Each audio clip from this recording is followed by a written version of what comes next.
Assalamualaikum warahmatullahi wabarakatuh.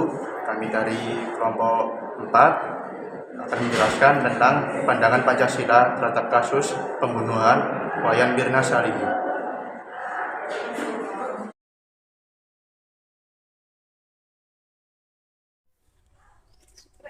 Bismillahirrahmanirrahim.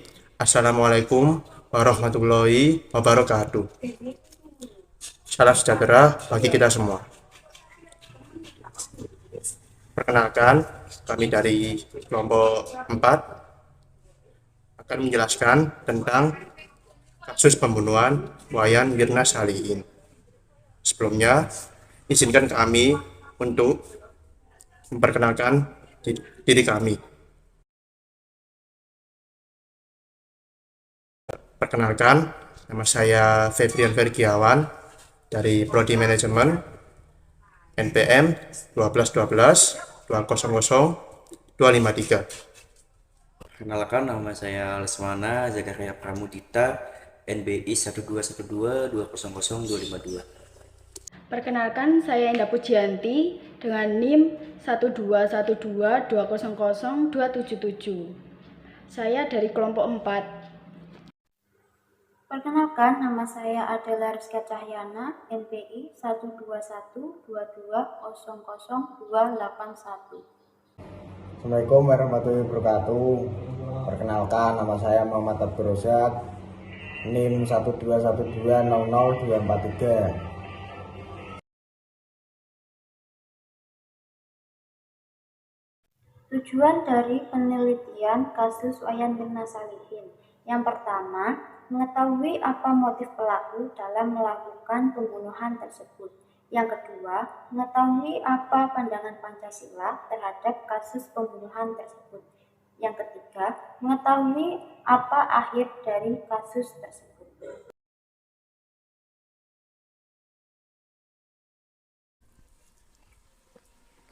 Pertama-tama, perlu kita ketahui kronologi pembunuhan ini ada dua. Terdapat beberapa kronologi yang berbeda dari kasus pembunuhan ini dikarenakan saksi yang sering berubah-ubah. Yang pertama, kronologi menurut Jessica adalah Jessica tiba di Grand Indonesia pukul 14 waktu Indonesia bagian Barat untuk memesan tempat bertemu dengan ketiga temannya yaitu Mirna, Hani, dan Vera di Cafe Oliver pada pukul 17 waktu Indonesia bagian Barat. Setibanya di sana, Jessica langsung memesan meja nomor 54 yang merupakan pilihan Mirna. Jessica berjalan-jalan berkeliling mall dan membeli 3 bingkisan sabun untuk oleh-oleh ketiga temannya. Jessica kembali ke Cafe Oliver pada pukul 16.00 WIB untuk memesan minuman. Minuman yang pertama datang yaitu kopi es Vietnam yang dipesan oleh Mirna. 2 minuman lainnya yaitu Fashionette, Sazerac, dan Dap Cocktail yang datang belakangan. Posisi duduk pada saat di Cafe Oliver yaitu Mirna di tengah, Jessica di sisi kiri, dan Hani di sisi kanan. Saat itu Mirna merasa bahwa kopi yang ia pesan baunya aneh. Kemudian Mirna meminta kedua temannya untuk mencium bau dari kopi tersebut. Diketahui kopi yang dipesan Mirna memiliki warna seperti kunyit. Kemudian Mirna meminta air kepada Jessica. Kemudian Jessica meminta air kepada pelayan. Masih di kronologi pertama, pada saat Jessica meminta sebuah minum ke pelayan, tiba-tiba tubuh Mirna kejang-kejang dan mengeluarkan busa. Setelah itu, Hani dan Jessica panik dan kebingungan, lalu memanggil pelayan untuk dibawa ke klinik menggunakan mobil suaminya.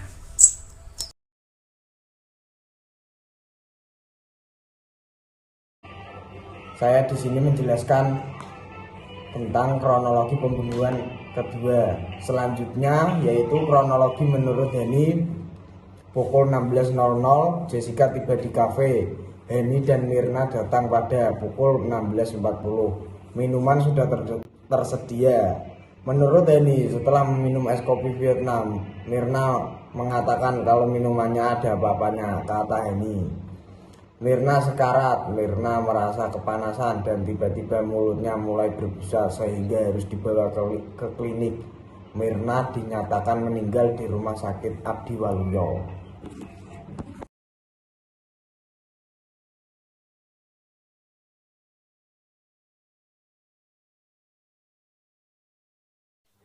Pandangan Pancasila terhadap kasus pembunuhan Wayan Mirna Salihin. Sila pertama yaitu ketuhanan yang Maha Esa. Inti dari sila pertama adalah kesesuaian terhadap nilai-nilai dan hakikat Tuhan yang Maha Esa. Maka seluruh warga negara harus beriman dan bermoral baik. Pada kejadian pembunuhan di atas, sikap Jessica sangatlah tidak mencerminkan sebagai warga negara yang bermoral baik dan beriman. Jika nilai-nilai agama dan hakikat agama telah tertanam di dalam dirinya, maka seharusnya Jessica tidak melakukan hal keji tersebut yang sudah jelas bahwa hal keji tersebut sangatlah dilarang di agama manapun. Larangan membunuh juga tercantum dalam Quran Surat Al-Isra ayat 33 yang artinya, dan janganlah kamu membunuh orang yang diharamkan Allah atau membunuhnya, kecuali dengan suatu alasan yang benar. Dan barang siapa dibunuh secara zalim, maka sungguh kami telah memberi kekuasaan kepada walinya. Tetapi janganlah walinya itu melampaui batas dalam pembunuhan. Hubungan kasus Wayan Mirna Salihin dengan Pancasila yaitu pada sila kedua, kemanusiaan yang adil dan beradab. Inti dari sila kedua adalah ada berarti norma atau aturan terhadap sopan santun. Jadi setiap manusia harus bersikap adil dan beradab. Dan dari kasus tersebut, Jessica tidak mengamalkan sikap adil dan beradab karena telah menghilangkan nyawa orang lain.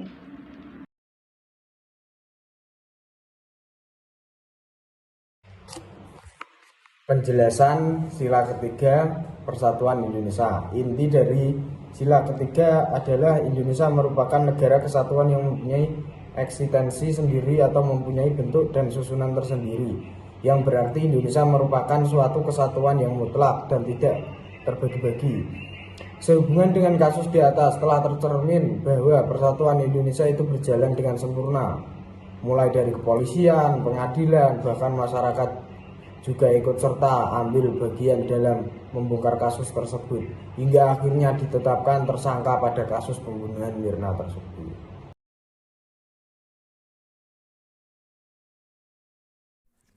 Untuk kasus yang saya jelaskan mengenai sila keempat, yaitu bahwa pengadilan selaku pihak yang memutuskan untuk divonis atas kesalahan yang telah dibuat. Keputusan pengadilan diambil melalui proses yang cukup panjang.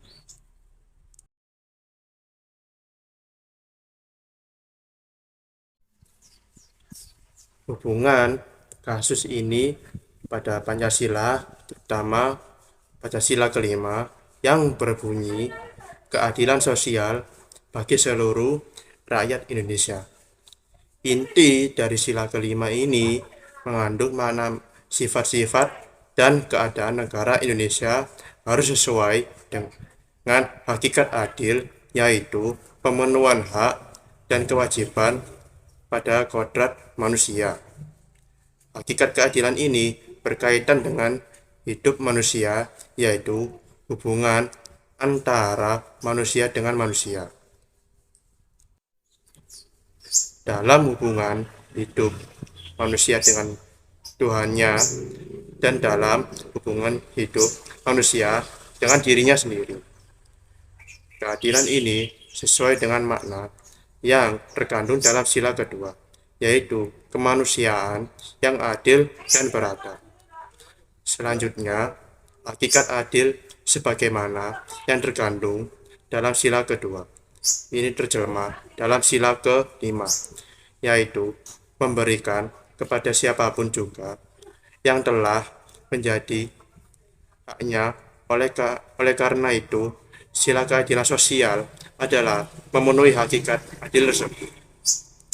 Dalam kasus di atas, tercermin bahwa negara Indonesia telah memenuhi hakikat adil untuk setiap warganya. Sehingga, jika terjadi pelanggaran hukum, seperti kasus di atas, hukum negara Indonesia telah bekerja dengan baik untuk memberikan keadilan, mencegah terjadinya penghakiman sepihak dari masyarakat. Maka, hukum telah mengatur dan memberikan penghakiman yang sesuai dengan keterangan saksi dan bukti yang telah ditemukan dan dapat diterapkannya vonis yang sesuai dengan kejadian yang dialami secara adil.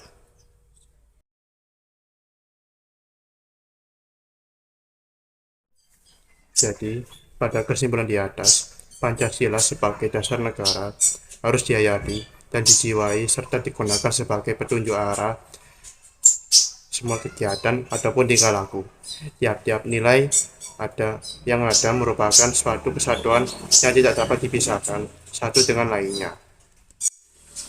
Pancasila sebagai way of life sudah tidak diamalkan dalam kasus pembunuhan di atas.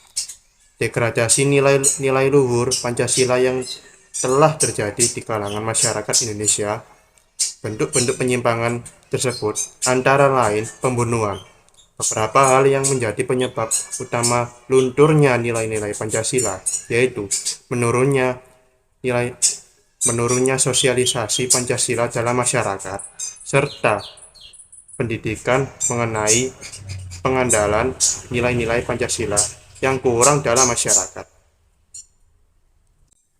Beberapa hal yang dapat digunakan untuk menanggulangi perilaku penyimpangan yaitu penanaman nilai-nilai Pancasila sejak dini melalui pendidikan dalam keluarga. Dalam kasus tersebut sudah sangat tercermin bahwa pengamatan nilai-nilai Pancasila sudah tidak terdapat pada pribadi Jessica, sehingga dia melakukan tindakan yang menyimpang dari nilai-nilai Pancasila.